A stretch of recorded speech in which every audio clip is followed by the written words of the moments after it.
Hey everyone, Xanagear here, back with another daily video. This is kind of my spoilers for Tears of the Kingdom, spoiler-filled review of sorts. I'm just going to be talking off the cuff. I don't have a script. I wrote some bullet points down. I just want to talk about my experience with Tears of the Kingdom over this last 8 days. It took me 8 days to finish. And I had quite a good time. Spoilers for this review, I think the game is very good. I've been putting out my thoughts daily on this, so I'll be retreading a bit of what I think. I want to start out with what I didn't like, so we get the negative stuff out of the way, which there is a few things. And starting with the repetition on the story. I think each dungeon did not add enough to the story when it comes to how it concluded. You'll know what I'm talking about if you've played the game, and that was the imprisoning war. They explain what the imprisoning war is literally 4 times, just exactly the same way, with absolutely nothing added to it. It is pretty annoying hearing the same exact thing told to you over and over again. And on top of that, alongside that criticism of the story, another thing I didn't like with the story is that it kind of feels like Breath of the Wild just didn't happen. Like they reference it at the very beginning, and then right from there, it just feels like everyone forgot about it. You run into Hestu, he doesn't know who you are, really. Maybe he references your name. Beetle kind of like doesn't care. Like the main characters kind of know who they know you're the hero who saved the world, but overall the biggest problem I have is the fact that everyone refers to Ganondorf like they weren't just talking about Calamity Ganon yesterday. Like, don't you know this is the same guy? That's kind of weird. I think that all of the characters freaking out about this new Demon King, not recognizing that they just fought him in big wavy dragon form yesterday is a bit strange. And going into my biggest criticism of the game, which is the water temple. I think the lead up to the water temple is pretty good, but the actual contents of the water temple is pretty bad. It's literally just 4 shrines that are all pretty bad, and they're not even like full shrines. It's like 1 shrine. The temple is like 1 shrine with 4 of the worst puzzles I've ever experienced in Zelda. I'm glad they put all of the bad puzzles in that 1 dungeon, because I think all the other dungeons pretty across the board have really good puzzles, but that 1 dungeon is literally just okay. The slow time to shoot a thing, carry some platforms, make a lightning connection, and then go like one other thing. It's a pretty bad dungeon. I don't understand. I don't understand what they were thinking. I had fun during it, but overall, looking back on it, it's not a very good dungeon. The horse. My next criticism. I promise I have way more good things to say than bad things, but let's just get this out of the way.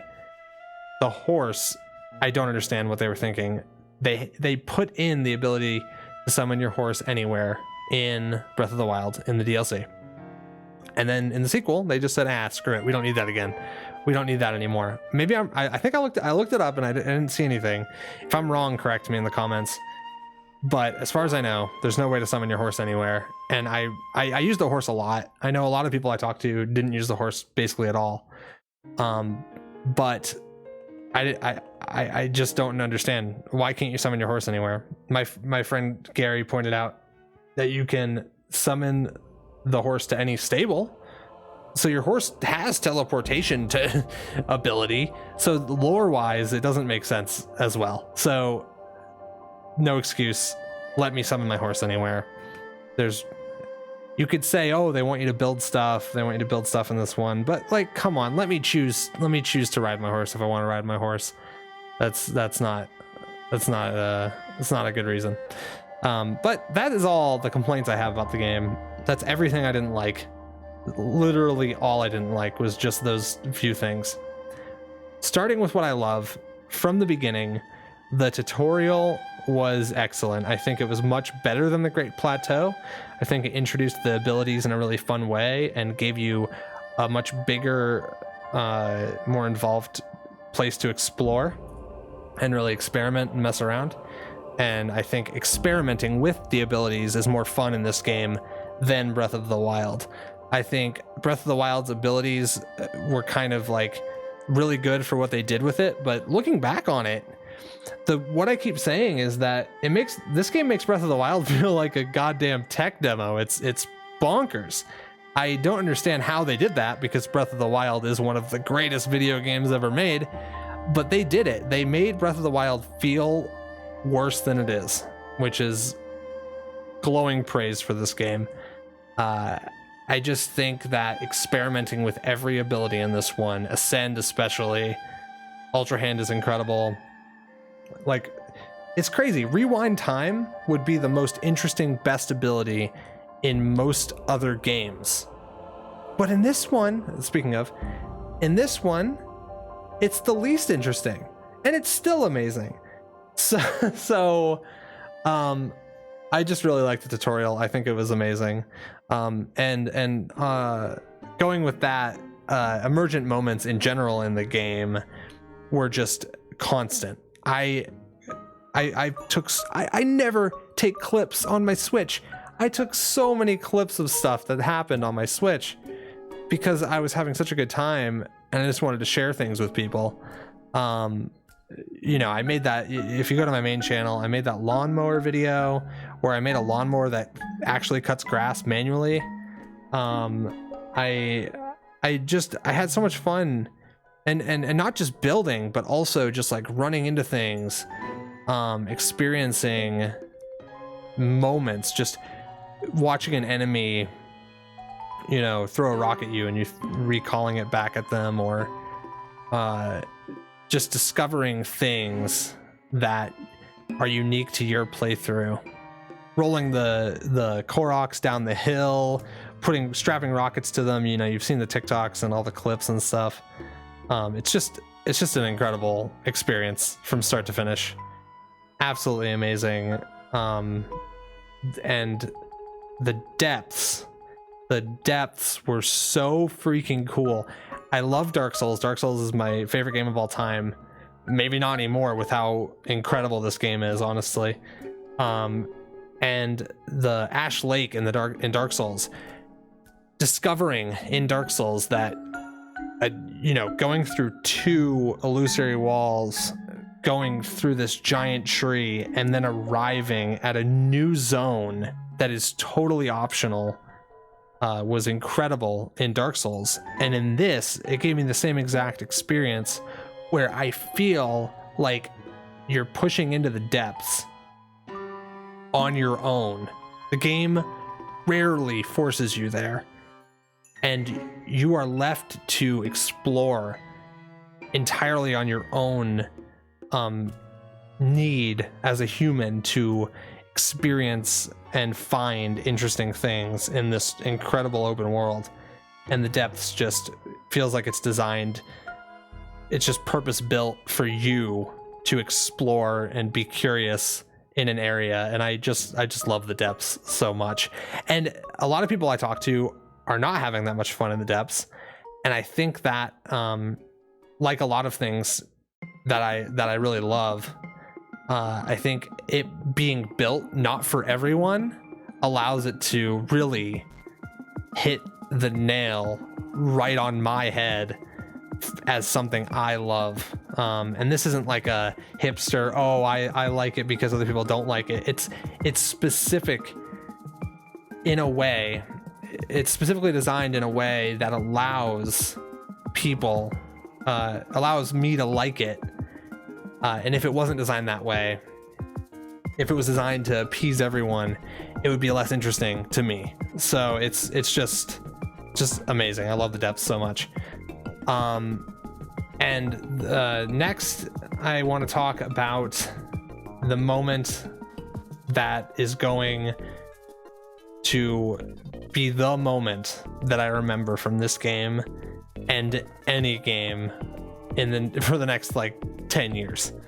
I'm comfortable saying that, even without distance from playing this. I know that I'm going to talk about this one moment, just like I talk about Ash Lake in Dark Souls, just like I talk about the ending of Outer Wilds, just like I talk about playing Mario 64 for the first time. It's that good. And this is the moment where I got the Master Sword. And I'm like getting emotional thinking about it. I got the Master Sword after I got the second tier. And the tier that I got it was just like offhandedly mentioned the dragon ritual or whatever. And I was like, oh, there's a dragon.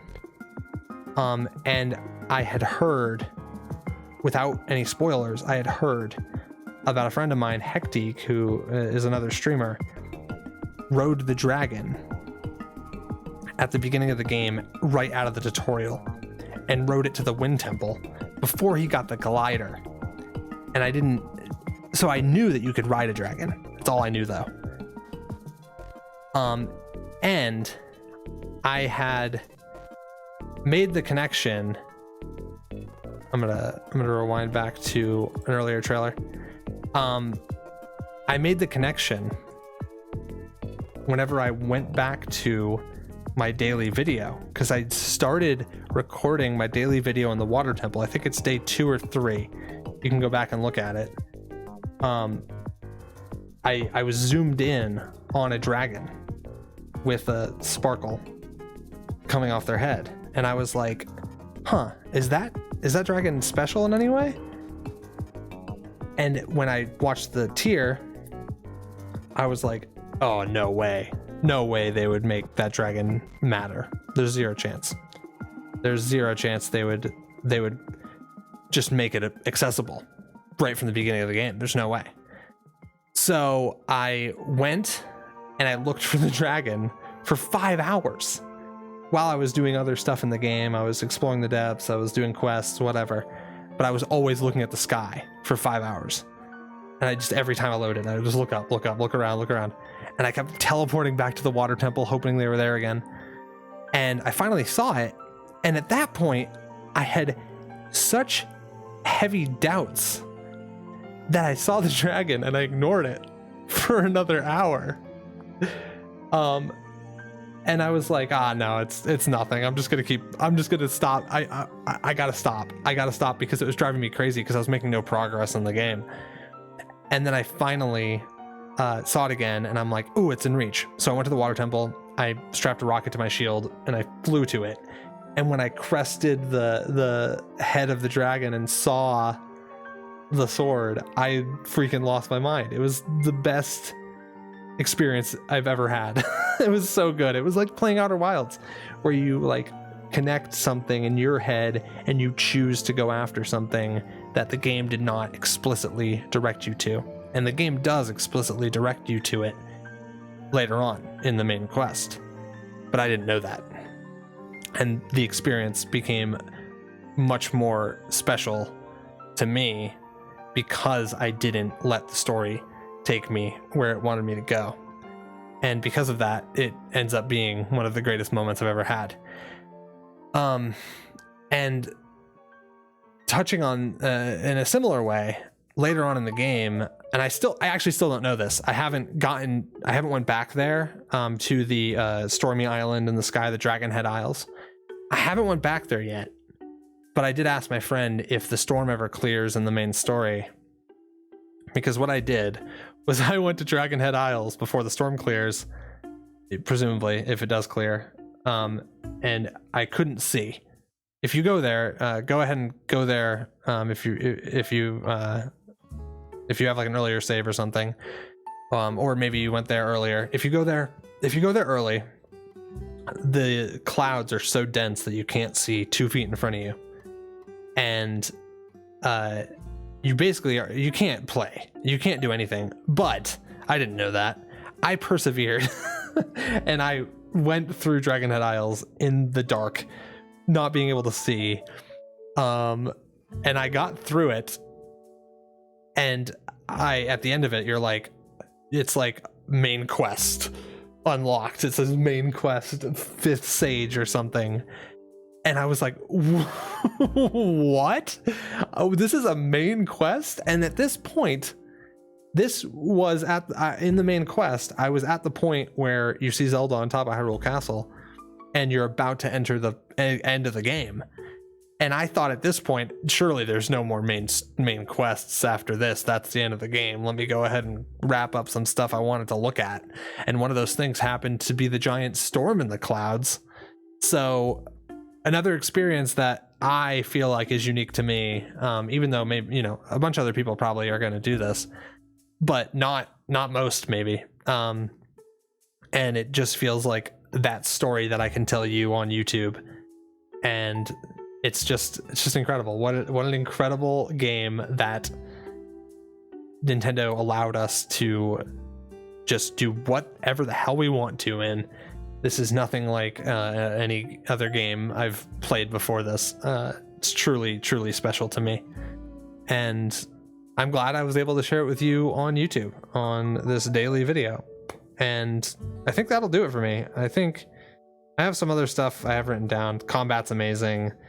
And the map of Breath of the Wild, seeing how it changed, is also amazing. But those things don't pale in comparison to how I experienced the Master Sword and Dragonhead Isles. So I'll leave it at that, and I'll see you tomorrow. Tears of the Kingdom is a 10 out of 10, and I hope you have a great Saturday, Sunday, whatever day it is. See you tomorrow.